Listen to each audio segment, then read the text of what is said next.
Olá, vamos à nossa aula hoje de revisão, hoje com a participação especial do professor Samuel. Boa noite, professor. Boa noite, professora. Boa noite, alunos. É um prazer estar aqui com vocês hoje na aula, auxiliando a professora Cléo. E mandem as dúvidas aqui pra gente tentar sanar aí nessa aula de revisão. Então vamos lá, na nossa aula de revisão, como o professor Samuel falou, eu sou a professora Cleonete, para que vocês não esqueçam, e hoje nós vamos fazer a nossa revisão, né, para que vocês possam aí retomar os conteúdos, revisar aquilo que nós já vimos, tirar algumas dúvidas, como o professor Samuel falou, né, então a gente tem um objetivo um pouco extenso hoje, nesses 50 minutos, mas a gente vai fazer isso de maneira bem dinâmica, né? Então, como objetivos hoje, nós pretendemos, né, retomar os conceitos sobre valores, moral e ética, fazendo aí diferenciando esses conceitos, né, para a gente que possa reconhecê-los.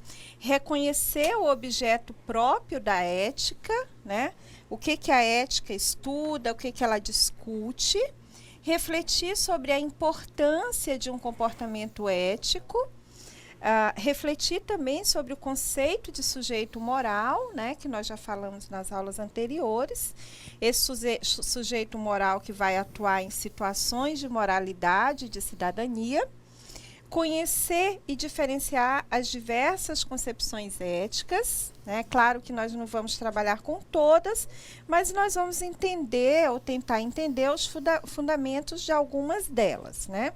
E por fim, e muito importante para o nosso curso, né, compreender a ética profissional. Entender aí o que significa isso no mundo do trabalho, né? Como é que nós devemos refletir sobre a moralidade no mundo do trabalho. E para isso nós vamos trabalhar primeiramente com o conceito de valores, como nós já vimos, né? Valorar muitas vezes, né, é uma coisa, a gente colocou aqui a coisa entre aspas, para a gente pensar que valorar se apresenta em várias situações dentro das relações entre as pessoas, né? Qual é o significado que as pessoas dão à palavra valor, quando nós somos sujeitos e vivemos em um mundo em que nos relacionamos com outras pessoas. Então é importante entender esse mundo, entender esses indivíduos que fazem parte desse mundo e como que nós valoramos as coisas, né? Por isso que nós colocamos coisa aqui, dentro dessas relações sociais, né? O que nós valoramos, o que nós não valoramos. Então, valorar nesse sentido, né, significa então ter algo como referência, de maneira que ele adquire um significado e passa a orientar as nossas atitudes.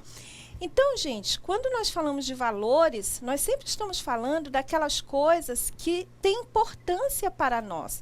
O que é importante para a gente, o que orienta as nossas decisões, o que orienta a nossa vida, né? Então, nós buscamos valores como a honestidade, a amizade, o amor, o respeito, né? E se nós fôssemos aqui relacionar esses valores, né? Eu, por exemplo, escolheria o respeito nesse momento que a gente está vivendo, né, na nossa sociedade. Eu acho que é um momento que a gente tem que tentar, né, no nosso dia a dia, respeitar as outras pessoas. Como nós falamos, não é só o que nós damos importância em relação às pessoas, mas em relação ao mundo, né? Então, respeitar as pessoas, respeitar a natureza, respeitar os animais, isso é um valor que ele é fundamental na nossa vida, né? Então, hoje eu convido vocês a refletirem sobre esse valor, o respeito à humanidade, o respeito às pessoas e tentar aí no seu dia a dia estar exercitando esse valor ou valorizando mais ainda, né? Então, prosseguindo aqui, um outro conceito que nós trabalhamos é o conceito de moral. Esse conceito de moral ele está muito relacionado ao conceito de valores, porque a moral é o conjunto de normas, né, que a sociedade elabora para regular o comportamento dos indivíduos e organizar a sociedade.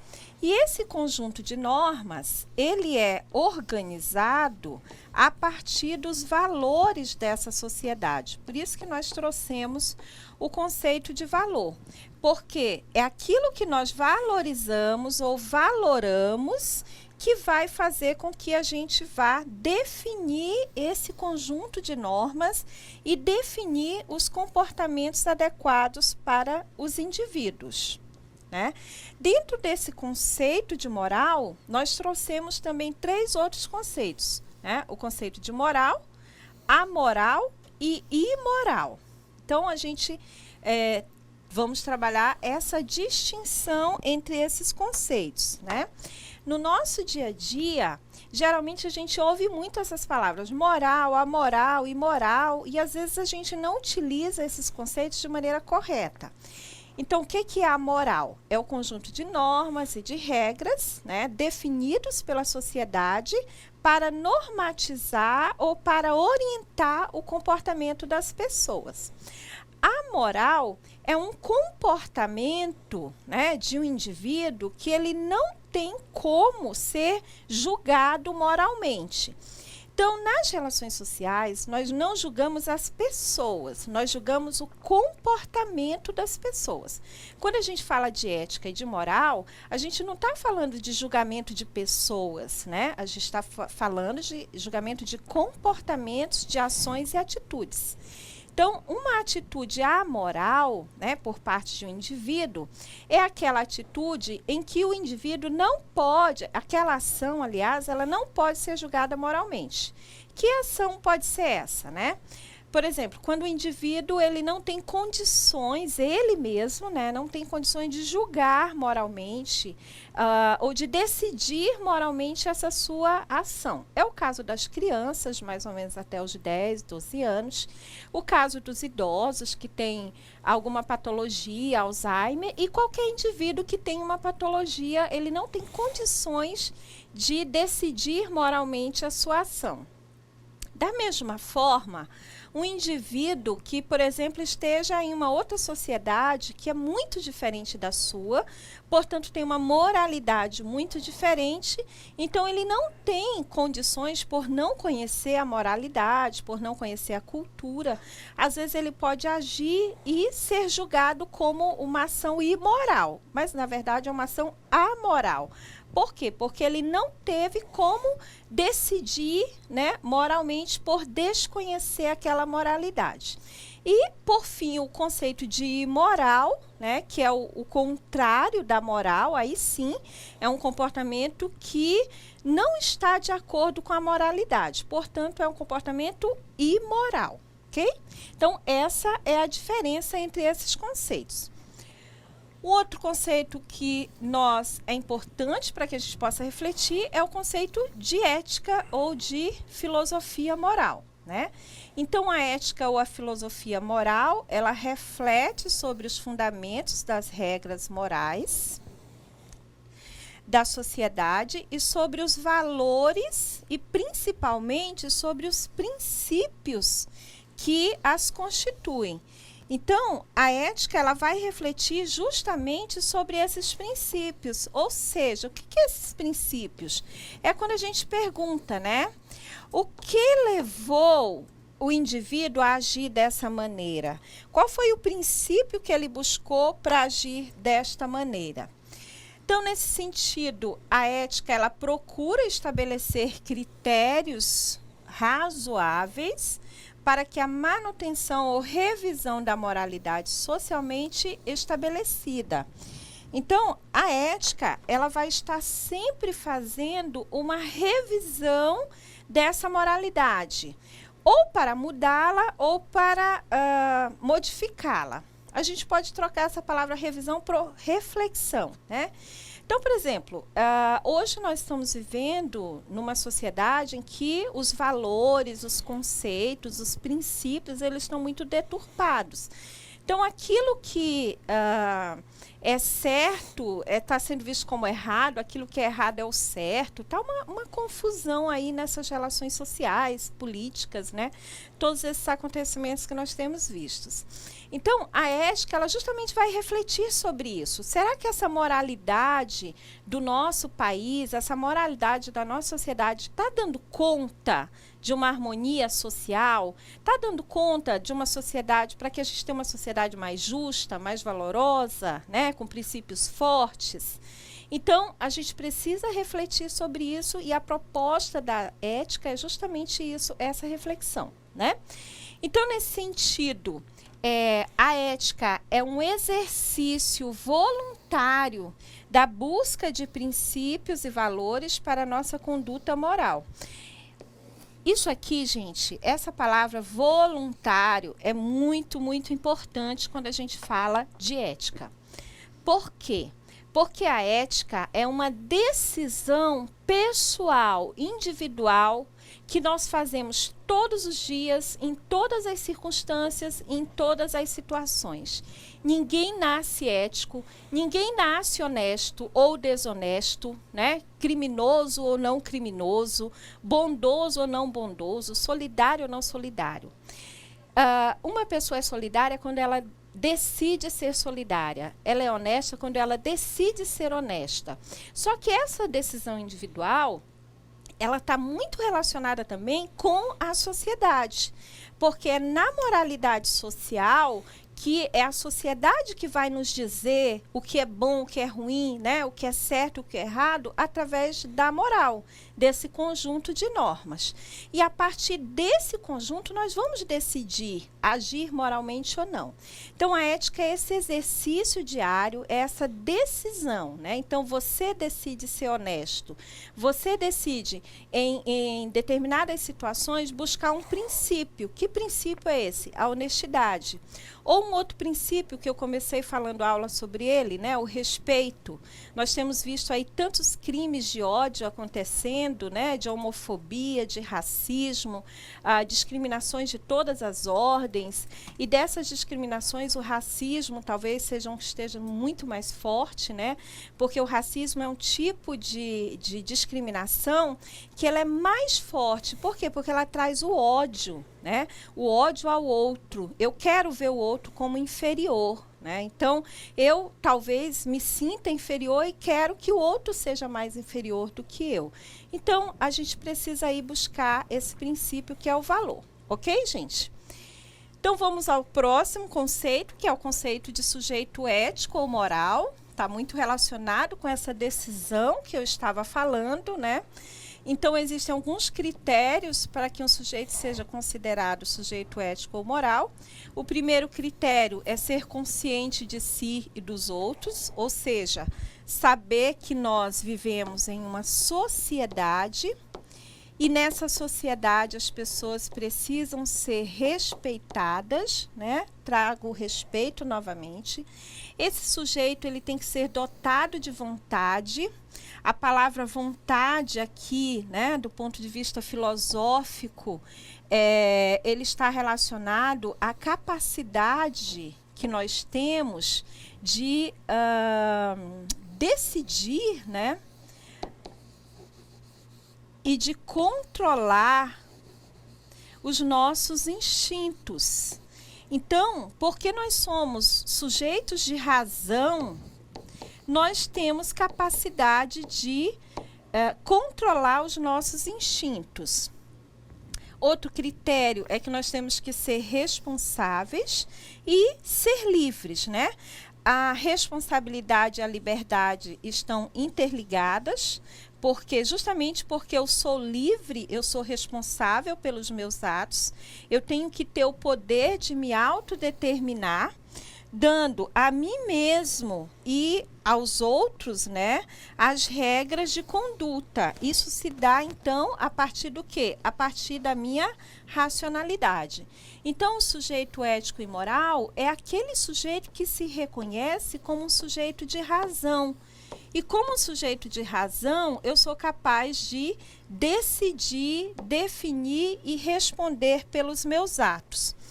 Então, o sujeito ético e moral, gente, é aquele sujeito que ele não vai culpar os outros pelas suas ações. Muitas vezes no dia a dia a gente fala assim, mas eu fiz isso porque meu chefe, né, me obrigou, ou por causa do meu marido, da minha mãe, do meu pai, do meu filho. Então, a gente acaba fugindo da responsabilidade, né, e no trabalho é muito importante isso, na vida profissional, a gente assumir os nossos atos, né, ter a responsabilidade por eles. Então, já que nós temos que assumir esses atos, temos que buscar, né, que agir da maneira mais correta possível no mundo profissional e na sociedade como um todo, ok? Buscar, então, ser esse sujeito moral, né? Dentro dessa perspectiva do sujeito moral, nós temos duas perspectivas. Uma moral heterônoma e uma moral autônoma. Então, nós temos sujeitos que são heterônomos, no que diz respeito à moralidade, hétero, né, de outro, diferente, e nomos de lei. Ou seja, é aquele indivíduo que só obedece à lei quando tem outra pessoa lhe observando, lhe mandando, né, lhe orientando. O sujeito que age em função do outro, por punição ou por recompensa. Isso a gente vê muito no mercado de trabalho e isso não é bem visto, né? O que é bem visto no mercado de trabalho? Aquele indivíduo que por si próprio age orientado por seus princípios. Então, ele não precisa que tenha ali uma câmera, né? Hoje, nas empresas, a gente tem câmeras em todos os lugares. Por que nós temos câmeras?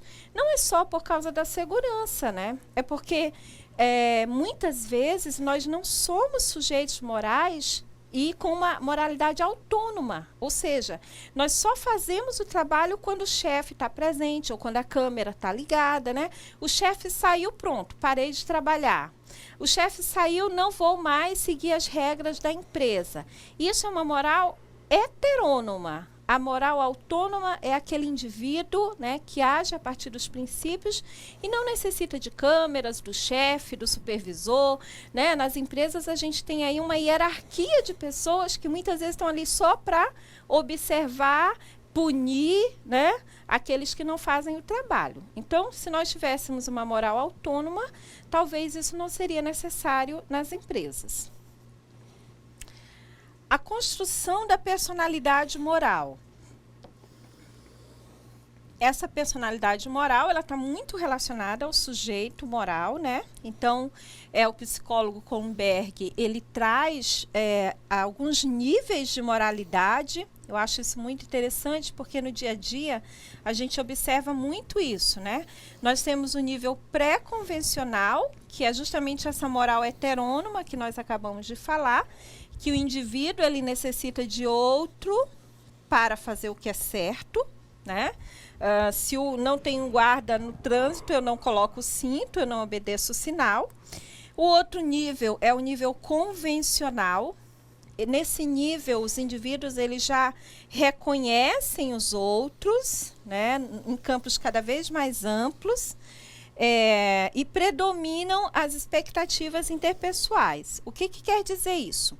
Nesse nível convencional, é aquele nível em que as pessoas obedecem às leis, obedecem às ordens, né? Porque elas existem e porque eles estão ali obedecendo, porque sabem que existem expectativas a respeito dos seus comportamentos. Não é uma coisa tão autônoma, mas é o que a maioria de nós faz, né? Nós obedecemos às leis e obedecemos às normas porque nós queremos atender às expectativas, seja do nosso chefe, do nosso pai, da nossa mãe, do nosso marido ou mulher. Então, esse é um nível da maioria das pessoas. Ainda bem, né, gente? Porque a gente está aí numa sociedade convencional. O nível, que é o nível mais alto, é o nível convencional, é um nível em que poucas pessoas são capazes de atingir.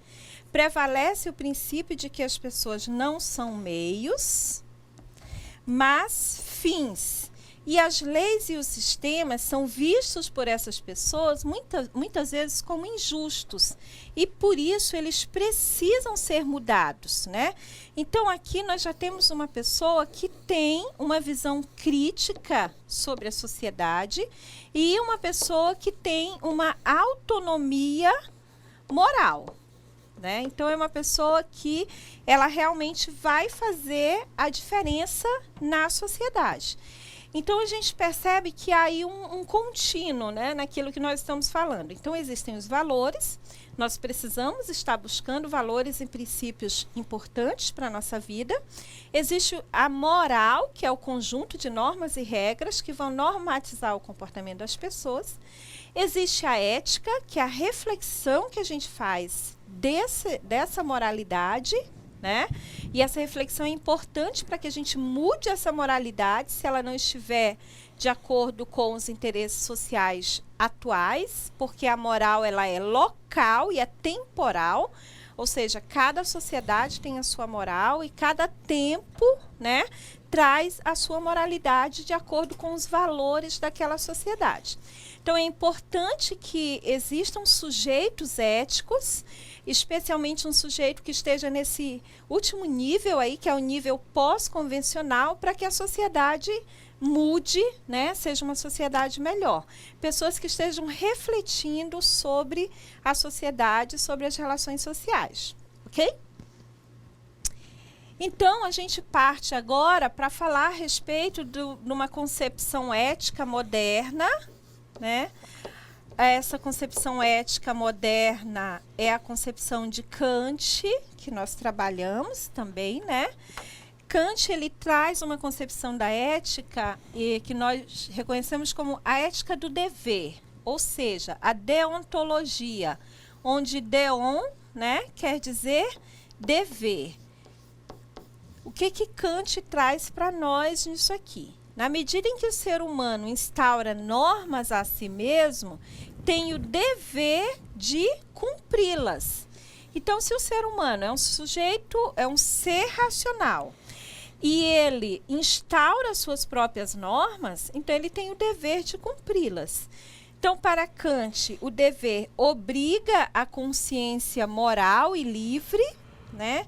Essa consciência moral é justamente a capacidade que todos nós temos de julgar as nossas ações antes, né? A nossa consciência moral, ela julga a nossa ação antes e também depois da nossa ação. Então, a partir daí, a gente define como nós devemos agir, sempre conforme o dever e por respeito ao dever. O que Kant quer dizer com isso, né, gente? Nas aulas anteriores, nós trouxemos os imperativos categóricos de Kant, né? Que nós devemos agir de tal maneira que todas as outras pessoas possam agir a partir dessa nossa ação. Ou seja, de uma maneira que temos que buscar um princípio universal e que esse princípio universal ele atinja a todos e sirva para todos. Nós já dissemos que a moral ela é local e temporal, mas existem princípios que, independente do local que nós estejamos, ele vai ser um princípio válido, né? Como o princípio, por exemplo, da vida. Em qualquer lugar, a vida é um valor universal, né? Então, qualquer coisa que nós façamos para defender a vida, seja nossa ou de outra pessoa, defender a dignidade do ser humano, né? De uma maneira geral, nós vamos estar agindo eticamente. Então, essa é uma ideia também que Kant nos traz na sua ética. Uma outra ética que nós trabalhamos é a ética do discurso. Essa ética, ela fundamenta-se também na racionalidade humana, né? E na sua capacidade de democraticamente analisar, discutir, ponderar e estabelecer seus valores e regras de convivência. Então, nessa moralidade, né, deve ser estabelecida pelo consenso, sem a dominação de uns sobre os outros. A dominação do que aqui, gente? do discurso, né? Sem a dominação ou o direito de fala. Essa ética do discurso, ela é uma ética muito interessante nos dias de hoje, porque ela traz uma reflexão sobre a nossa moralidade do direito que as pessoas têm ou não da fala, né? Do discurso. Quem pode falar? Onde se pode falar? Quem decide quem pode falar e quem não pode falar? Durante muito tempo, a nossa sociedade, até muito pouco tempo, né, na nossa sociedade, as pessoas não podiam se expressar, colocar as suas ideias, a sua visão de sociedade, a sua visão de mundo. E hoje, com toda essa tecnologia, a gente tem várias maneiras, né, das pessoas se expressarem. Mas, mesmo assim, nós temos aí uma grande mídia que só coloca aquilo que algumas pessoas que dominam a sociedade deixam que apareça nessa mídia. Então, a ética do discurso, ela justamente vem refletir sobre isso, vem fazer uma crítica sobre essa ideia do discurso, né, de quem pode usar o discurso e de quem não pode. Então, isso é importante tanto do ponto de vista da sociedade macro, quanto dentro da empresa, por exemplo, né? Você saber que você pode falar também, você pode participar desse discurso, né? Muitas vezes o colaborador ele tem lá uma opinião ou uma ideia que vai ser muito importante para a empresa e às vezes ele não tem a oportunidade do discurso, a oportunidade da fala. Então, essa ética traz uma reflexão também nesse sentido, né? A outra ética contemporânea, tanto a ética do discurso quanto essa ética latino-americana, são éticas contemporâneas, ou seja, éticas do nosso tempo, né? E a latino-americana, ela além de ser do nosso tempo, ela vem também trazer uma reflexão sobre a nossa sociedade, né? Uma vez que nós fazemos parte da América Latina e estamos dentro da perspectiva que essa ética traz. Então, ela estabelece como fundamento do agir ético a necessidade de superar a dominação social que gera a exclusão, entende que ético é tudo que possibilita a modificação do quadro de exclusão social e a afirmação da identidade e também da alteridade do excluído. Essa ética, gente, é uma ética atual, como nós já falamos, né? Uma reflexão. Quando a gente fala de ética, nós estamos falando do quê? Uma reflexão da moralidade. Então, como que está a nossa moralidade hoje? O que é certo? O que é errado? Né? O que está sendo feito para que a sociedade seja mais justa, mais harmoniosa, mais igual, né? Ou menos desigual? Essa ética ela faz justamente essa reflexão, né? Como que as sociedades latino-americanas estão tratando seus povos, né? Como que está a questão da desigualdade social, que é muito alta, né, nos países latino-americanos. E por que essa desigualdade é tão alta? Por que existe tanta exclusão social? Por que nós temos uma desigualdade, um desnível de sociedade muito alto? Então, por exemplo, nós temos pessoas numa classe alta, né, e pessoas em classes baixíssimas. Então, há necessidade de uma reflexão para que esses níveis, né, diminuam. Então, a gente saia de um patamar de uma altíssima desigualdade e a gente tente o que a gente chama de equidade social.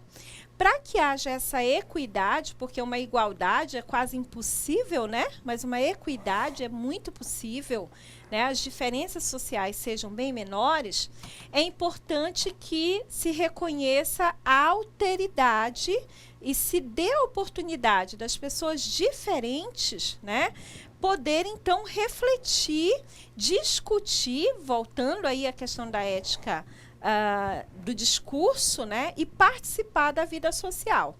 Ou seja, aquelas pessoas que são excluídas, elas precisam ser incluídas. E para que elas sejam incluídas, é necessário que se tenham políticas públicas para isso. Essa ética é uma ética que traz uma reflexão política muito forte, né? Ela traz como base as teorias da libertação de Paulo Freire, que vão discutir justamente sobre essa alteridade, né? Então, pessoas diferentes precisam ser tratadas de forma diferentes. Aí nós vamos ter várias políticas públicas, hoje nós temos muitas políticas públicas de inclusão, que justamente são baseadas nessa ética contemporânea, que é a ética da América Latina, né? Latino-americana, perdão. Uma outra ética importante também na contemporaneidade é a ética dos direitos humanos, que considera como critério ético os direitos humanos. Eu acho muito importante esse critério, né, dessa ética, para assegurar os direitos fundamentais do ser humano, que precisam ser respeitados para uma convivência civilizada.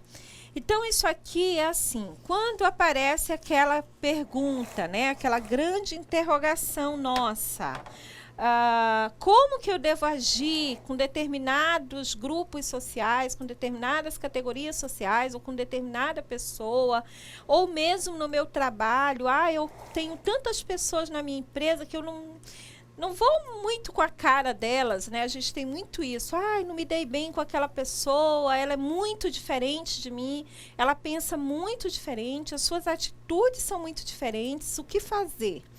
Né? Eu acho que essa ética dos direitos humanos, ela traz uma solução assim quase que imediata para esses nossos dilemas, sejam eles profissionais ou sociais, né? Que é justamente a questão do respeito ao outro como ser humano.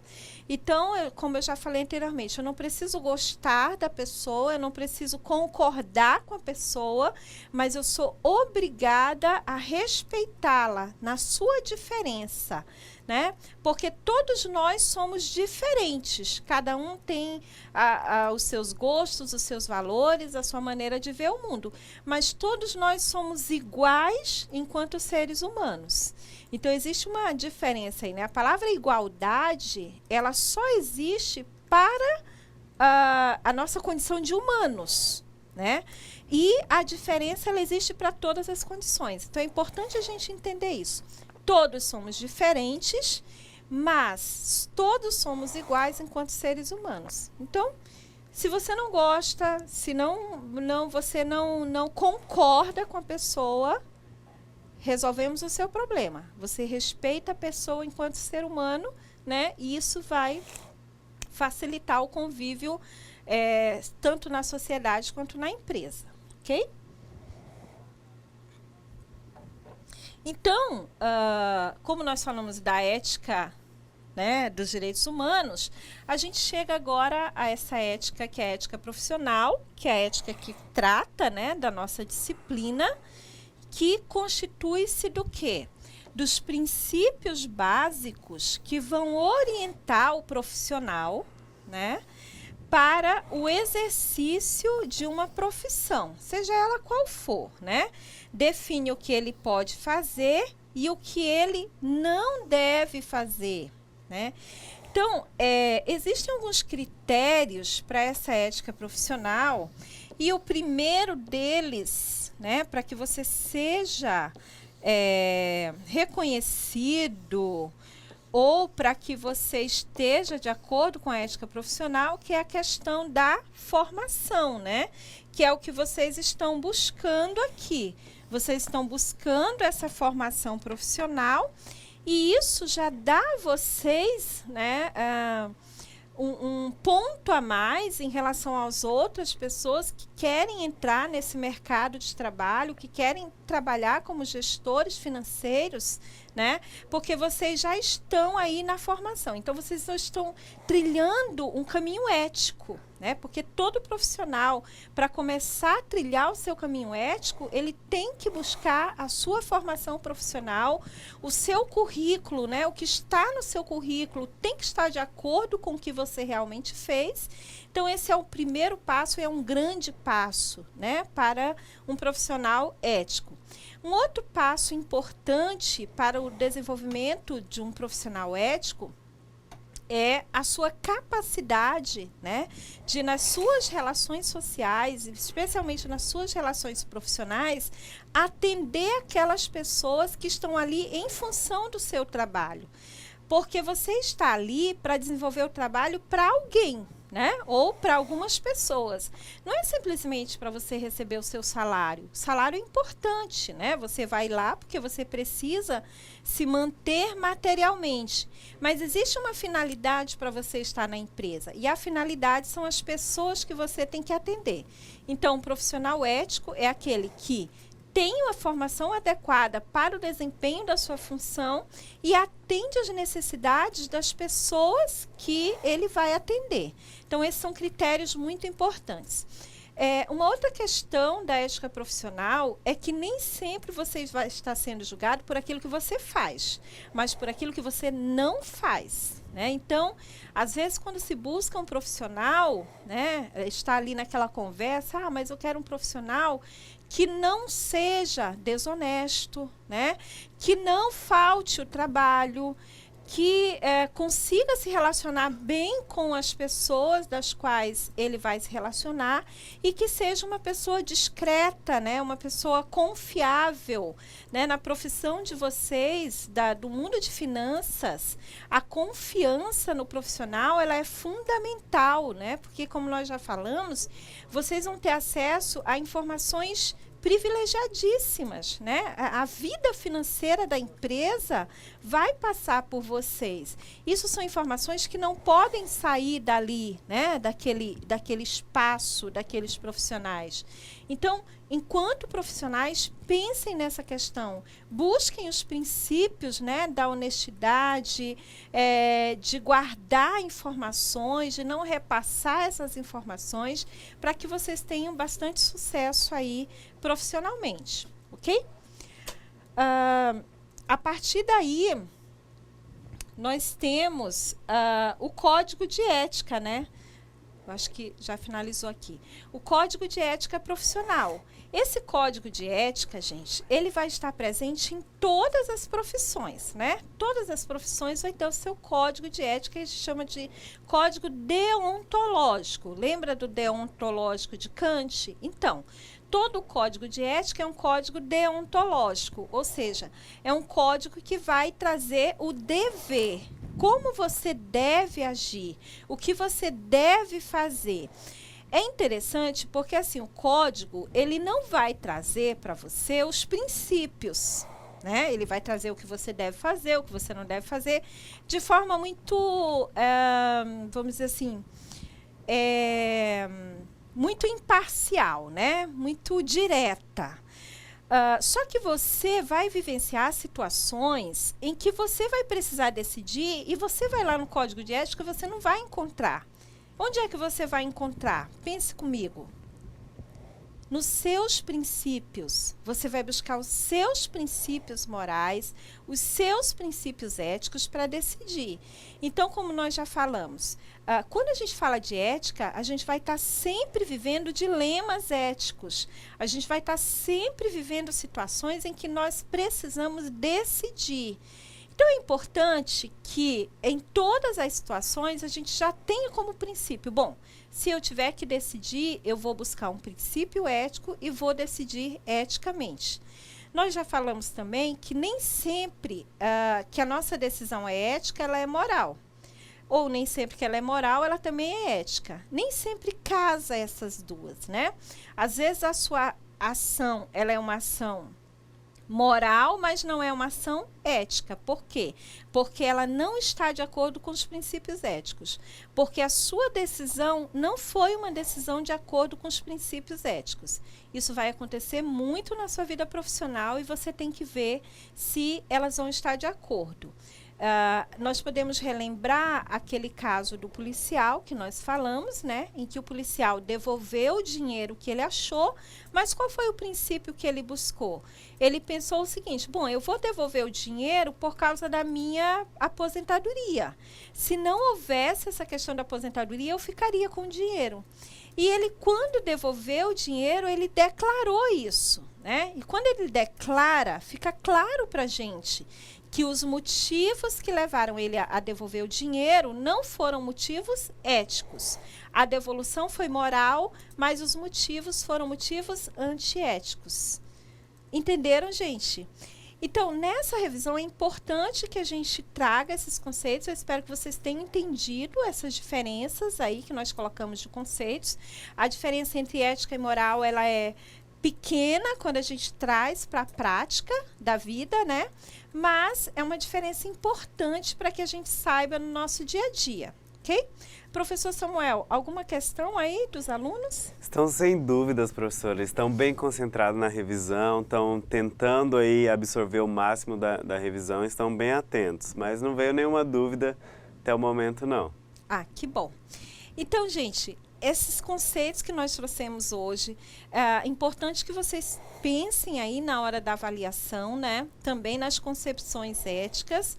Hoje, no nosso slide, nós não trouxemos as concepções éticas antigas, né, da antiguidade, da Idade Antiga, que é a concepção ética de Platão e de Aristóteles, que são concepções também que se baseiam na questão da racionalidade, né? São éticas racionalistas. Então, o que elas trazem para nós, né? Tanto Platão quanto Aristóteles. Que nós, enquanto sujeitos racionais, né, enquanto indivíduos racionais, nós podemos trazer para as nossas decisões justamente essa capacidade que nós temos de decidir racionalmente sobre as questões. E Aristóteles traz também a questão das virtudes, né, que nós falamos nas aulas anteriores. O que é uma virtude? Uma virtude, a palavra virtude vem de virtu, que é força. Então, uma virtude é aquela força que você tem que ter para superar algo que não é virtuoso, né? Então, por exemplo, você está em uma situação em que, como uma situação que a gente está vendo muito aqui no Brasil, né, que alguém está tentando lhe corromper dentro da empresa, então você tem que ter a força suficiente, né, a virtude da honestidade, a virtude da coragem para não se deixar ser corrompido, né? Então, ser virtuoso, assim como ser ético, é um exercício diário, né? É um desejo. E é algo muito difícil nesse mundo que a gente vive, porque nós estamos rodeados aí, né, de pessoas e de situações que estão nos levando à desvirtude, vamos dizer assim, estão nos desvirtuando. Então, como a palavra virtude vem de força, nós temos que ter essa força para lutar, né, contra todas essas situações que nos são colocadas. Nós trabalhamos algumas situações aqui no decorrer das nossas aulas que nos colocam em situações em que a gente às vezes tem que decidir entre o dinheiro, né, uma grande quantia de dinheiro, e a honestidade, né? A gente vê que na sociedade é difícil as pessoas conseguirem ter essa virtude. E o que Aristóteles diz, então? Que o sujeito virtuoso e que a virtude, ela não nasce com ninguém. Ninguém nasce virtuoso, né? A virtude, ela é um hábito, ou seja, todos os dias a gente tem que exercitar para que a gente tenha força para ter coragem, honestidade, solidariedade, né? Buscar esses valores que nós colocamos. Ok, gente? Então, por hoje, a nossa revisão é essa. Esperamos que vocês tenham aí uma prova muito boa, que a gente tenha conseguido tirar as dúvidas, como o professor Samuel colocou. Não tem dúvidas, né, gente? Então, a gente encerra aqui, desejando aí uma boa prova para todos, tá? Boa noite a todos. Boa noite, professor Samuel. Boa noite, professora. Uma boa prova a todos. O pessoal está bem atento, isso é muito bom, professora. Então, assim, sinal que vão gabaritar essa prova. Boa noite. É o que desejamos. Boa noite.